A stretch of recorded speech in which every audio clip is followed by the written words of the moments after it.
Lecture number 5 का आगाज करते हैं। इसमें एक्सरसाइज 1.1 का क्वेश्चन नंबर 4 हल करते हैं। Find the domain and range of the function g defined below. Question number 4 के फर्स्ट पार्ट में जी फंक्शन कुछ यूं डिफाइन किया गया है, g x is equal to 2x-5। अगर आप इस फंक्शन को गौर से देखें तो पता चलता है कि इस फंक्शन में जब हम x की वैल्यूज़ पुट करेंगे तो फिर जी एक्स की वैल्यूज़ हासिल होंगी। यानी जो x की वैल्यूज़ हैं वो इनपुट वैल्यूज़ हैं और जी एक्स की वैल्यूज़ आउटपुट वैल्यूज़ हैं। आप जानते हैं कि इनपुट वैल्यूज़ का सेट डोमेन कहलाता है और आउटपुट वैल्यूज़ का सेट रेंज कहलाता है। तो आइए इस फंक्शन में चेक करते हैं कि इनपुट वैल्यूज़ क्या हैं और आउटपुट वैल्यूज़ क्या हैं। इस फंक्शन में हम x की जगह पर कोई भी रियल नंबर पुट कर सकते हैं। हम पॉजिटिव नंबर भी पुट कर सकते हैं, नेगेटिव भी पुट कर सकते हैं और ज़ीरो भी पुट कर सकते हैं। तो जब हम x की जगह पर कोई भी रियल नंबर, चाहे वो पॉजिटिव हो, नेगेटिव हो, ज़ीरो हो, हम पुट करेंगे तो पुट करने के बाद जी एक्स की भी कोई ना कोई रियल कीमत हासिल होगी। तो इस बिना पर हम कह सकते हैं कि ये फंक्शन डिफाइंड है for every real number x। यानी इस फंक्शन में अगर हम x की कोई भी रियल कीमत पुट करेंगे तो फिर जी एक्स की भी रियल कीमत ही हासिल होगी। इसलिए ये फंक्शन तमाम रियल नंबरों पर डिफाइन है। यही x की वैल्यूज़ फंक्शन की डोमेन कहलाती है। तो जी फंक्शन की डोमेन क्या होगी? Set of all real number. क्योंकि इस फंक्शन में तमाम रियल नंबर पुट कर सकते हैं तो इसकी इनपुट वैल्यूज़ तमाम रियल नंबर्स हैं, इसलिए डोमेन क्या होगी? The set of all real numbers. Real नंबरों के सेट को हम आर से भी जाहिर कर सकते हैं। Further more for every real number x, जब तमाम रियल नंबर इस फंक्शन के अंदर पुट करेंगे तो पुट करने के बाद जी एक्स की जो वैल्यूज़ होंगी वो भी रियल नंबर ही होंगी। इसलिए यहाँ पर लिखते हैं further for every real number x g x is equal to 2x-5 is a real number. तो इसलिए जो रेंज हमारे पास बनेगी the set of all real numbers. तो इसलिए इनपुट कीमतें भी रियल नंबर्स हैं और आउटपुट कीमतें भी रियल नंबर्स हैं। इसलिए डोमेन क्या होगी? वो भी रियल नंबर्स का सेट होगा और रेंज क्या होगी? वो भी रियल नंबर्स का सेट होगा। अब इस बात को मज़ीद समझने के लिए मैंने रफ वर्क के तौर पर एक दो कतारों वाली एक टेबल बनाई है। टेबल की पहली कतार में x लिखा है और दूसरी कतार में g x is equal to 2x-5। ये जो x की वैल्यूज़ हैं ये इनपुट वैल्यूज़ हैं और जी एक्स की जो वैल्यूज़ हैं वो आउटपुट वैल्यूज़ हैं। तो हम इस फंक्शन में x की कीमत -3, -2, -1, 0, 1, 2, 2.5, 3, 4, 5, जब x की कीमतें फंक्शन के अंदर पुट करेंगे तो फंक्शन की वैल्यूज़ आएंगी -11, -9, -7, -5, -3, -1, 0, 1, 3, 5। तो पहली कतार में इनपुट कीमतें हैं यानी डोमेन है और दूसरी कतार में आउटपुट कीमतें हैं, उनको हम रेंज कहते हैं। तो डोमेन में देखें ज़ीरो भी शामिल है, पॉजिटिव रियल नंबर भी शामिल हैं, नेगेटिव रियल नंबर भी शामिल हैं। इसलिए इस फंक्शन की डोमेन क्या होगी? The set of all real numbers. और दूसरी कतार में चूंकि आउटपुट वैल्यूज़ हैं तो उनमें देखें नेगेटिव रियल नंबर्स भी हैं, ज़ीरो भी है और पॉजिटिव रियल नंबर्स भी हैं। तो इसलिए जो रेंज बनेगी वो set of all real numbers बनेगी। इस तरह जो प्रॉब्लम हमने सॉल्व किया है उसकी डोमेन और रेंज इस टेबल में भी देखी जा सकती है। इसके बाद example number 2, let f x is equal to x की 2, find the domain and range of f. ये फंक्शन है, इसकी डोमेन और रेंज देखनी है, यानी फंक्शन की इनपुट वैल्यूज़ और आउटपुट वैल्यूज़ के बारे में बताना है। यहां पर मैंने लिखा है function is defined for every real number x. इस जुमले का मतलब है कि इस फंक्शन में कोई भी रियल नंबर हम पुट कर सकते हैं और पुट करने के बाद फंक्शन की रियल कीमत ही निकलेगी। तो चूंकि इस फंक्शन में तमाम रियल नंबर पुट कर सकते हैं इसलिए इसकी डोमेन क्या होगी? The set of all real numbers, जिसे आर कहते हैं। अब उसके बाद आइए आउटपुट वैल्यूज़ यानी रेंज की तरफ। जब तमाम रियल नंबर इसके अंदर पुट करेंगे तो फंक्शन की जो वैल्यूज़ हासिल होंगी वो नॉन नेगेटिव रियल नंबर हासिल होंगी स्केयर की वजह से।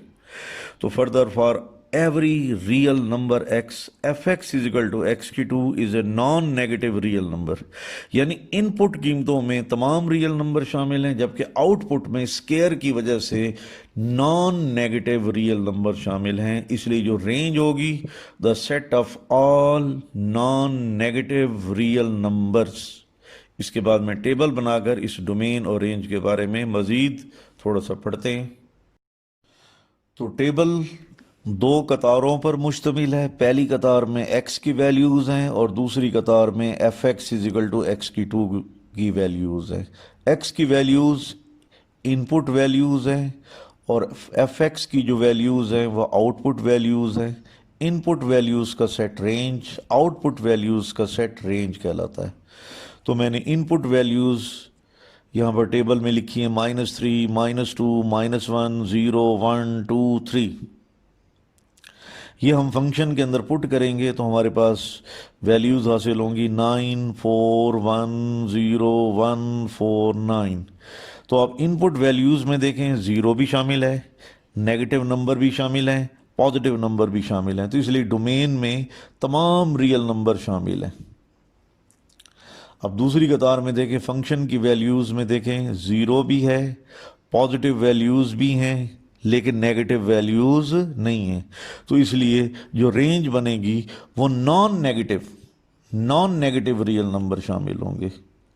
इसलिए फंक्शन की domain set of all real numbers, function की डोमेन के बाद जो रेंज होगी the set of all non negative real numbers. इस तरह इस टेबल से जो हमने पीछे डोमेन और रेंज निकाली है उसके बारे में वजाहत हो गई। अब उसके बाद है question number 4 part second, g x is equal to x की टू -4 का होल स्क्वायर रूट। अगर आप ऑब्जर्व करें, सोचें कि वो तमाम कीमतें जो -2 और +2 के दरमियान में हो, वो तमाम कीमतें इस x की जगह पर पुट कर दिया जाए तो फंक्शन डिफाइन नहीं करता। मसलन अगर आप x की जगह पर 0 पुट करें तो -4 का स्क्वायर रूट बनता है जो कि 2 आयोटा होगा।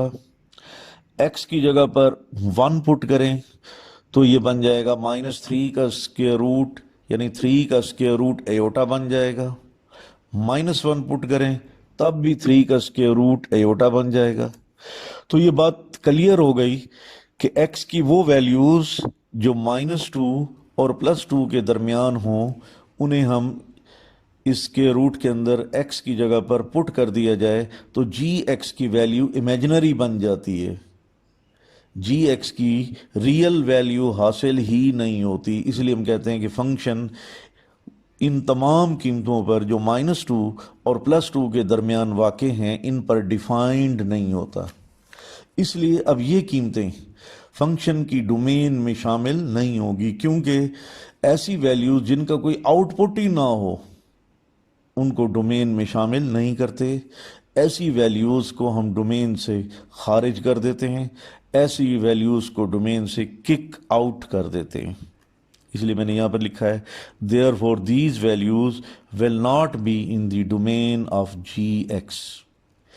इसलिए अब जी एक्स फंक्शन की डोमेन क्या होगी, सारे रियल नंबर होंगे। बस कंडीशन रिस्ट्रिक्शन ये है कि वो तमाम कीमतें जो -2 और +2 के दरमियान हैं ये शामिल नहीं होंगी। इसलिए फंक्शन की डोमेन क्या होगी, इस तमाम रियल नंबर, उसमें से हम निकाल देंगे वो वैल्यूज़ जो -2 और +2 के दरमियान हों। तो ये फंक्शन की डोमेन आ गई। अगर हम इस डोमेन को यानी x की वैल्यूज़ को फंक्शन में पुट कर दें तो देखना पड़ेगा कि फंक्शन जी एक्स की आउटपुट वैल्यूज़ क्या हैं, क्योंकि उन्हीं आउटपुट वैल्यूज़ से फंक्शन की रेंज का पता चल सकता है। Further for all values of x belonging to the domain of g, तो g की डोमेन में जो x की वैल्यूज़ हैं वो हम फंक्शन के अंदर पुट कर देंगे तो जो फंक्शन होगा स्क्वायर रूट की वजह से नॉन नेगेटिव रियल नंबर होगा, यानी फंक्शन की जो आउटपुट वैल्यूज हैं वो नॉन नेगेटिव रियल नंबर होंगी। इसलिए फंक्शन की जो रेंज है the set of all non negative real numbers. अब इस क्वेश्चन को जब हमने हल किया तो डोमेन बनी तमाम रियल नंबर सिवाय उन नंबरों के जो -2 और +2 के दरमियान है, और range set of all non negative real numbers. ये जो मैंने डोमेन और रेंज फाइंड की है, अब हम इसको एक टेबल के ज़रिए चेक करते हैं। 2 कतारों वाला टेबल है, तो फर्स्ट रो में x की वैल्यूज़ हैं, सेकंड रो में gx की वैल्यूज़ हैं। x की वैल्यूज़ इनपुट वैल्यूज़ हैं, gx की वैल्यूज़ आउटपुट वैल्यूज़ हैं। तो देखें टेबल में मैंने इनपुट वैल्यूज़ लिखी है -5, -4, -3, -2, फिर 2, 3, 4, 5, क्योंकि -2 और +2 के जो दरमियान और कीमतें बनती हैं वो हमने डोमेन से निकाल दी हैं। और फंक्शन की जो आउटपुट वैल्यूज़ हैं 21 का स्क्वायर रूट, 12 का स्क्वायर रूट, 5 का स्क्वायर रूट, 0, 0, 5 का स्क्वायर रूट, 12 का स्क्वायर रूट, 21 का स्क्वायर रूट।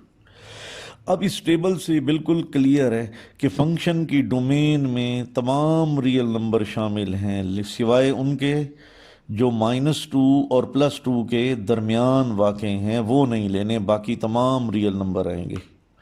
और फंक्शन की रेंज में देखें 0 भी है, पॉजिटिव रियल नंबर भी हैं, नेगेटिव रियल नंबर हासिल नहीं हुआ। इसलिए फंक्शन की रेंज क्या होगी? Non negative real numbers. तो उम्मीद है कि आपको इस टेबल से पता चल गया होगा कि डोमेन और रेंज ऐसी क्यों बनी। Example number 4, let f(x) is equal to x³ - 9 का whole square root, find the domain and range of the function. Function given है, इस फंक्शन की डोमेन और रेंज का पता चलाना है।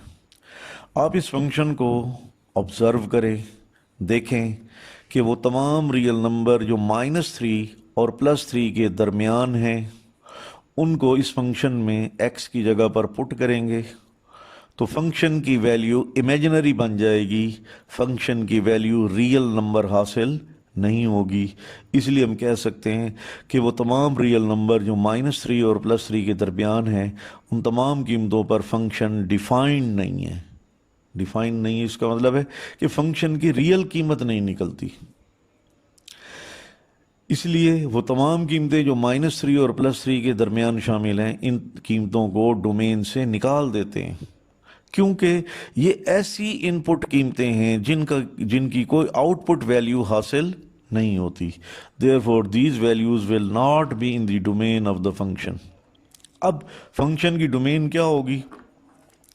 फंक्शन की डोमेन रियल नंबर होगी। हमें ऑब्जेक्शन इन नंबरों पर है जो -3 और +3 के दरमियान पाए जाते हैं, इनको हमने डोमेन से निकालना है। तो इसलिए फंक्शन की डोमेन क्या होगी?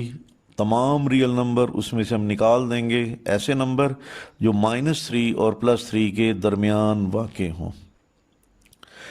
तो डोमेन की वैल्यूज़ हम इस फंक्शन के अंदर पुट करेंगे तो रेंज की वैल्यूज़ निकलेंगी। Further, for all values of x belonging to the domain of x, x की वो वैल्यूज़ जो फंक्शन की डोमेन में शामिल हैं उन्हें फंक्शन के अंदर पुट करेंगे तो पुट करने के बाद जो वैल्यूज़ हासिल होंगी वो रेंज होंगी। चूँकि फंक्शन स्क्वायर रूट में है तो इसलिए डोमेन की वैल्यूज़ पुट करने के बाद जो आउटपुट वैल्यूज़ हैं वो नॉन नेगेटिव रियल नंबर निकलेगा। इसलिए फंक्शन की रेंज क्या होगी? The set of all non negative real numbers. अब हम इसको मज़ीद समझने के लिए, एक्सप्लेनेशन के लिए, मैंने 2 रोज़ का एक टेबल बनाया है। इस टेबल की फर्स्ट रो में x की वैल्यूज़ लिखी हैं, ये इनपुट वैल्यूज़ हैं, और सेकंड रो में f(x) की वैल्यूज़ लिखी हैं, यानी आउटपुट वैल्यूज़ हैं। तो इन्हीं इनपुट और आउटपुट वैल्यूज़ से डोमेन और रेंज हम बआसानी पता चला सकते हैं। तो x की वैल्यूज़ है -5, -4, -3, +3, 4, 5। तो आपने देखा मैंने -3 और +3 के बीच में कोई भी रियल नंबर नहीं लिया, क्योंकि डोमेन में से उनको खारिज कर दिया, हमने डोमेन में से निकाल दिया है। इसलिए हम -3 और +3 के दरमियान कोई भी वैल्यू टेबल में नहीं लिखेंगे। तो यहाँ फंक्शन की डोमेन में बाकी नेगेटिव नंबर भी हैं, पॉजिटिव नंबर भी हैं, तमाम रियल नंबर हैं, सिर्फ -3 और +3 के दरमियान वाले नंबर नहीं हैं। तो इससे पता चला कि फंक्शन की डोमेन तमाम रियल नंबर्स पर मुश्तमिल है, सिवाय उन रियल नंबरों के जो -3 और +3 के दरमियान हों। अब उसके बाद आउटपुट वैल्यूज़ में देखें, 4 7 का स्क्वायर रूट 0 0 7 का स्क्वायर रूट 4, 0 भी है, 0 से बड़े यानी पॉजिटिव नंबर भी हैं, नेगेटिव नहीं है। तो फंक्शन की output values non negative real numbers हैं, इसलिए फंक्शन की जो रेंज होगी the set of all non negative real numbers. अब इसी तरह एग्जाम्पल नंबर 5 है, find the domain and range of the function f x is equal to x की 2+1। फंक्शन यहाँ पर हम लिखेंगे, इस फंक्शन में आप x की जगह पर कोई भी रियल नंबर पुट कर सकते हैं, चाहे वो पॉजिटिव रियल नंबर हो, चाहे वो नेगेटिव रियल नंबर हो या ज़ीरो हो, और पुट करने के बाद फंक्शन का कोई ना कोई रियल नंबर हासिल होगा। तो इट मीन कि ये फंक्शन तमाम रियल नंबरों पर डिफाइन है।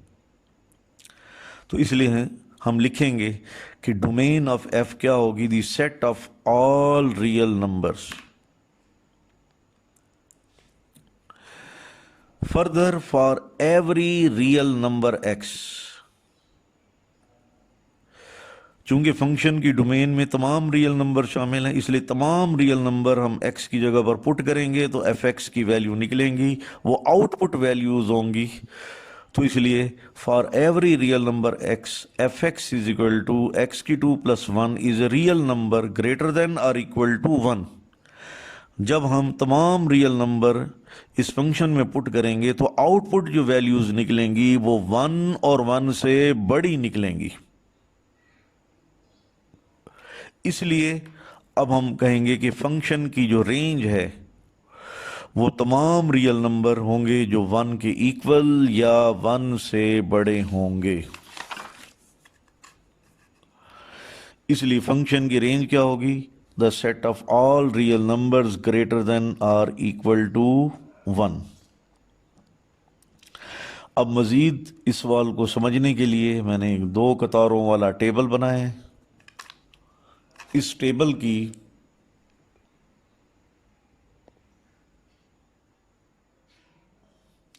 फर्स्ट रो में x की वैल्यूज़ हैं, सेकंड रो में एफ एक्स की वैल्यूज़ हैं, x की वैल्यूज़ इनपुट वैल्यूज़ हैं और एफ एक्स की वैल्यूज़ आउटपुट वैल्यूज़ हैं। तो देखें, इनपुट वैल्यूज़ में -3 -2 -1 0 1 2 3 वगैरह वगैरह हमने चंद देख लिए हैं। तो देखें, नेगेटिव रियल नंबर भी हैं, ज़ीरो भी हैं और पॉजिटिव रियल नंबर भी हैं। तो इनपुट वैल्यूज़ में तमाम रियल नंबर शामिल हैं, इसलिए फंक्शन की डोमेन क्या होगी, the set of all real numbers. अब उसके बाद आउटपुट में वैल्यूज़ देखें, 10 5 2 1 2 5 10। तो आउटपुट वैल्यूज़ में 1 और 1 से बड़े रियल नंबर हैं, इसलिए फंक्शन की रेंज में वो वैल्यूज़ शामिल होंगी जो 1 या 1 से क्या होंगी, बड़ी होंगी। तो इस तरह हमने पता चला लिया कि फंक्शन की डोमेन में तमाम रियल नंबर शामिल होंगे और फंक्शन की रेंज में ऐसे रियल नंबर शामिल होंगे जो 1 के बराबर या 1 से बड़े होंगे। अब उसके बाद इसका थर्ड पार्ट है g x is equal to x+1 का होल स्क्वायर रूट। आप ऑब्जर्व करें, वो तमाम कीमतें जो -1 से लेस हों, -1 से लेस वैल्यूज़ होती हैं, -1.1 -1.5 -2 -3 -4 एंड सो ऑन। तो वो तमाम कीमतें जो -1 से कम हों उसे इस फंक्शन में पुट करें तो जी एक्स की कीमत इमेजिनरी बनेगी, रियल कीमत हासिल नहीं होगी। इस वजह से हम कह सकते हैं कि वो तमाम वैल्यूज़ जो -1 से कम हो उन तमाम कीमतों पर जी एक्स इज़ नॉट डिफाइंड। इसलिए वो तमाम कीमतें जो -1 से कम हैं, तो ये ऐसी इनपुट वैल्यूज़ हैं जिनका आगे कोई आउटपुट ही नहीं है, इसलिए इन कीमतों को डोमेन से खारिज कर देते हैं। इसलिए these values will not be in the domain of the function. अब फंक्शन की डोमेन क्या होगी, तमाम रियल नंबर जो -1 के बराबर या बड़े हों। क्योंकि -1 से छोटे नंबर तो हमने निकाल दिए, तो बाकी क्या बचा, -1 और उससे बड़े नंबर। इसलिए फंक्शन की डोमेन क्या होगी? The set of all real numbers greater than और इक्वल टू -1। उसके बाद है further for all x belonging to the domain of g x is equal to x+1 is a non negative real number. तो वो domain की वो कीमतें जो कि -1 या -1 से बड़ी होंगी उन्हें हम इस फंक्शन के अंदर पुट करेंगे तो आउटपुट कीमतों में नॉन नेगेटिव रियल नंबर हासिल होंगे स्क्वायर रूट की वजह से। इसलिए फंक्शन की रेंज क्या होगी? The set of all non negative real numbers. अब इस प्रॉब्लम को हल करने से पता चला कि फंक्शन की डोमेन में ऐसे रियल नंबर शामिल हैं जो -1 के बराबर हैं या -1 से बड़े हैं, और जबकि रेंज में वो रियल नंबर शामिल हैं जो नॉन नेगेटिव हैं। इसका मज़ीद जायज़ा लेने के लिए मैंने 2 कतारों की टेबल बनाई है। इसकी फर्स्ट रो में x की वैल्यूज़ हैं जिसे हम इनपुट वैल्यूज़ कहते हैं। सेकंड रो में gx की वैल्यूज़ है जिन्हें आउटपुट वैल्यूज़ कहते हैं। तो आइए चेक करते हैं। इनपुट वैल्यूज़ में -1, 0, 1, 2, 3, 4, 5। तो डोमेन में वो कीमतें शामिल हैं जो -1 और -1 से बढ़ रही हैं। इसलिए फंक्शन की डोमेन क्या होगी? The set of all real numbers which are greater than और इक्वल टू -1। ये तो पता चल गया डोमेन का। अब ज़रा आउटपुट वैल्यूज़ देखें। 0, 1, 2 का स्क्वायर रूट, 3 का स्क्वायर रूट, 2, 5 का स्क्वायर रूट, 6 का स्क्वायर रूट। तो आउटपुट वैल्यूज़ में 0 और 0 से बड़े नंबर शामिल हैं, नेगेटिव रियल नंबर शामिल नहीं है। इसलिए फंक्शन की जो रेंज है the set of all non negative real numbers. Lecture number 6 का आगाज़ करते हैं। सबसे पहले इसमें क्वेश्चन नंबर 4 का 4th पार्ट हल करते हैं। इसमें एक फंक्शन डिफाइन है g x is equal to x-3 का मॉड। इस फंक्शन में जो x की वैल्यूज़ पुट करेंगे वो इनपुट वैल्यूज़ यानी डोमेन कहलाती हैं, और x की वैल्यूज़ पुट करने से जी एक्स की वैल्यूज़ हासिल होंगी, उन्हें हम आउटपुट वैल्यूज़ या रेंज कहते हैं। इस फंक्शन में x की जगह पर कोई पॉजिटिव रियल नंबर पुट कर सकते हैं, नेगेटिव रियल नंबर भी पुट कर सकते हैं और 0 भी पुट कर सकते हैं, और पुट करने के बाद जी एक्स की कोई ना कोई रियल कीमत हासिल होगी। तो चूंकि इस फंक्शन में अगर हम x की जगह पर तमाम रियल नंबर पुट कर दें और पुट करने के बाद जी एक्स की भी रियल कीमत हासिल होगी, तो इसलिए हम कह सकते हैं कि ये function g x is defined for every real number x। इसलिए फंक्शन की डोमेन क्या होगी? यकीनन the set of all real numbers, जिसे हम आर कहते हैं। अब चूंकि फंक्शन की डोमेन में तमाम रियल नंबर शामिल हैं, इसलिए तमाम रियल नंबर हम इस x की जगह पर पुट करेंगे तो जी एक्स की वैल्यूज़ हासिल होंगी, और वो वैल्यूज़ किस तरह हासिल होंगी? मॉड की वजह से नॉन नेगेटिव रियल नंबर हासिल होंगे। इसलिए मैंने यहाँ पर लिखा है for every real number x, तमाम रियल नंबर इसमें पुट करें तो g x is a non negative real number. तो इसलिए फंक्शन की जो रेंज है, जो आउटपुट वैल्यूज़ हैं, वो क्या हैं? The set of all non negative real numbers. जब हमने इस प्रॉब्लम को हल किया तो पता चला कि डोमेन में तमाम रियल नंबर शामिल हैं और रेंज में नॉन नेगेटिव रियल नंबर शामिल हैं। इसको फर्दर मज़ीद समझने के लिए मैंने 2 कतारों का एक टेबल बनाया है। टेबल की पहली कतार में x की वैल्यूज़ हैं, ये इनपुट वैल्यूज़ हैं। दूसरी कतार में जी एक्स की वैल्यूज़ हैं जिन्हें आउटपुट वैल्यूज़ कहते हैं। इन्हीं इनपुट और आउटपुट से डोमेन और रेंज का पता चल जाएगा। तो x की वैल्यूज़ है -3, -2, -1, 0, 1, 2, 3, 4, 5। तो डोमेन या इनपुट वैल्यूज़ में नेगेटिव रियल नंबर भी शामिल हैं, 0 भी है, और पॉजिटिव रियल नंबर भी शामिल हैं। इसलिए फंक्शन की डोमेन क्या होगी? तमाम रियल नंबर। और जबकि रेंज में आउटपुट वैल्यूज़ में देखें 0, 1, 2, 3, 4, 5, 6, 1, 2, यानी 0 और 0 से बड़े रियल नंबर शामिल हैं, नेगेटिव रियल नंबर शामिल नहीं है। इसलिए फंक्शन के आउटपुट वैल्यूज़ या रेंज में नॉन नेगेटिव रियल नंबर शामिल होंगे। चुनांचे हम कह सकते हैं कि इस प्रॉब्लम में फंक्शन की domain the set of all real numbers और range the set of all non negative real numbers. इसके बाद हम एक और डेफिनेशन पढ़ते हैं, कंपोजिशन ऑफ द फंक्शन। इसको दूसरे अल्फाज में प्रोडक्ट ऑफ द फंक्शंस भी कहते हैं। जैसा कि नाम से जाहिर है कि हमने दो फंक्शंस को मल्टीप्लाई करना है और उनका प्रोडक्ट हासिल करना है। ये मल्टीप्लिकेशन आम नंबरों की तरह नहीं है। फंक्शंस की मल्टीप्लिकेशन को हम कंपोजिशन कहते हैं। तो आइए देखते हैं कि दो फंक्शंस का प्रोडक्ट किस तरह हासिल होगा। दो फंक्शन कंसीडर करते हैं। पहला फंक्शन है f x is equal to x plus three, दूसरा फंक्शन है g x is equal to x की टू। अब हम f को g से मल्टीप्लाई करते हैं, यानी f और g का प्रोडक्ट निकालते हैं।